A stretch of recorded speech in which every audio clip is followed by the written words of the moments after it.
നമസ്കാരം. രാഹുൽ മാങ്കൂട്ടത്തിനെതിരെ മൂന്നാമത്തെ പരാതി നൽകിയ യുവതിയെ അറിയാമെന്ന് രാഹുലിന്റെ സുഹൃത്തും KSU നേതാവുമായ ഫെനി നൈനാൻ ഇന്നലെയാണ് ഫേസ്ബുക്കിലൂടെ കുറിപ്പിട്ട് രംഗത്തെത്തിയത്. ഇപ്പോഴിതാ കൂടുതൽ വിവരങ്ങൾ വെളിപ്പെടുത്തിയിരിക്കുകയാണ് അദ്ദേഹം.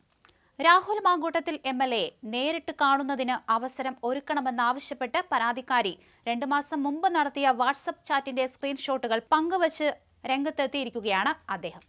2025 ഒക്ടോബറിൽ ചാറ്റ് ചെയ്തതിന്റെ തെളിവുകളാണ് പുറത്തുവിട്ടിരിക്കുന്നത്.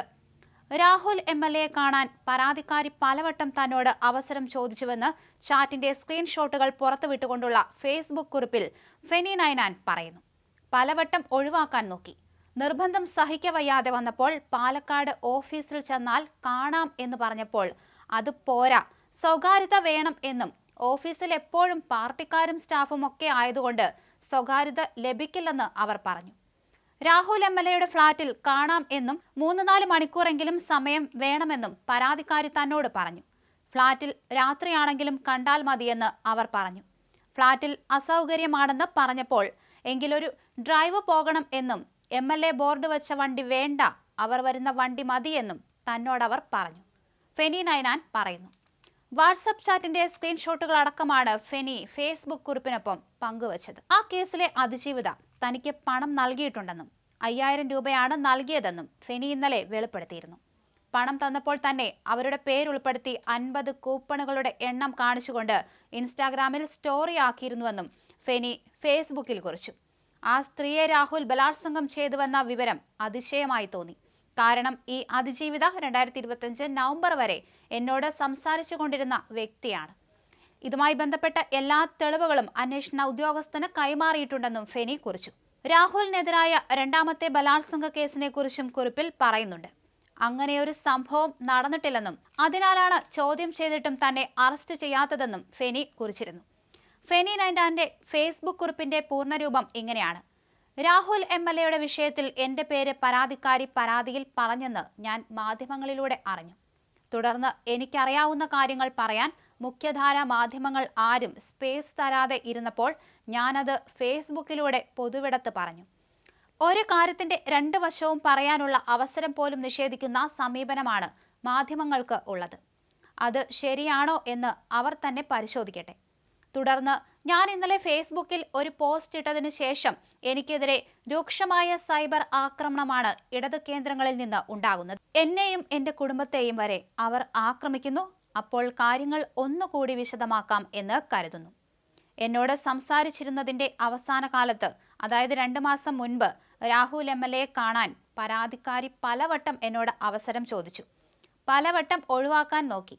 നിർബന്ധം സഹിക്കവയ്യാതെ വന്നപ്പോൾ പാലക്കാട് ഓഫീസിൽ ചെന്നാൽ കാണാം എന്ന് പറഞ്ഞപ്പോൾ അത് പോരാ, സ്വകാര്യത വേണം എന്നും ഓഫീസിൽ എപ്പോഴും പാർട്ടിക്കാരും സ്റ്റാഫും ഒക്കെ ആയതുകൊണ്ട് സ്വകാര്യത ലഭിക്കില്ലെന്ന് അവർ പറഞ്ഞു.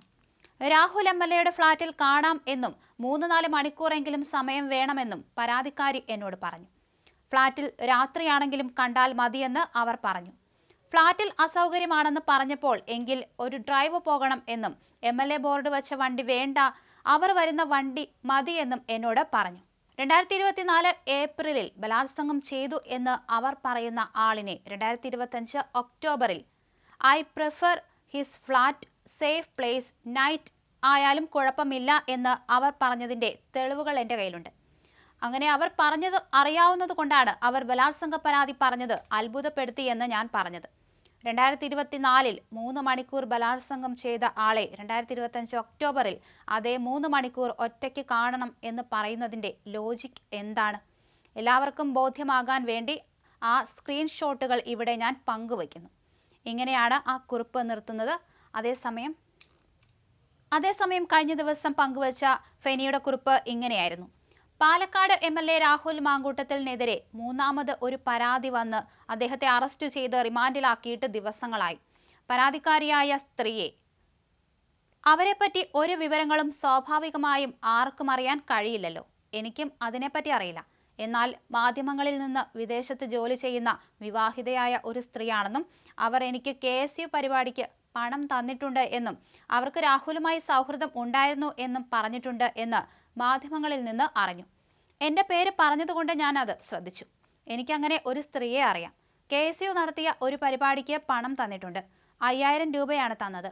അവർ പണം തന്ന ദിവസം തന്നെ അവരുടെ പേരുൾപ്പെടുത്തി അവരെടുത്ത 50 കൂപ്പണുകളുടെ എണ്ണവും കാണിച്ചുകൊണ്ട് സോഷ്യൽ മീഡിയ പ്ലാറ്റ്ഫോമായ ഇൻസ്റ്റാഗ്രാമിൽ സ്റ്റോറി ആക്കിയിട്ടുള്ളതാണ്. എന്നാൽ അവരെ രാഹുൽ മാങ്കൂട്ടത്തിൽ ബലാത്സംഗം ചെയ്തു എന്ന വിവരം എനിക്ക് അതിശയകരമായി തോന്നി. കാരണം ഈ അതിജീവിത എന്നോട് 2025 നവംബർ വരെ സംസാരിച്ചു കൊണ്ടിരുന്ന വ്യക്തിയാണ്. ഇതുമായി ബന്ധപ്പെട്ട എല്ലാ തെളിവുകളും കോടതിയിൽ തെളിവായി കൊടുക്കാൻ ഈ കേസ് വാദിക്കുന്ന ശാസ്തമംഗലം അജിത് സാറിനും അദ്ദേഹത്തിന്റെ ജൂനിയർ ശേഖർ സാറിനും കൊടുത്തിട്ടുണ്ട്. അവർ അത് കോടതിയിൽ കൊടുത്തിട്ടുണ്ട് എന്നാണ് ഞാൻ മനസ്സിലാക്കുന്നത്. മൂന്നാമത്തെ പരാതി വന്നതോടെ രാഹുൽ മാങ്കൂട്ടത്തിനെതിരെ വലിയ രീതിയിലുള്ള മാധ്യമ വിചാരണയാണ് നടക്കുന്നത്. ഇതിലെ സത്യമറിയാവുന്ന ഞാൻ അത് മുഖ്യധാര മാധ്യമങ്ങളിലെ ചിലരോട് പങ്കുവച്ചു.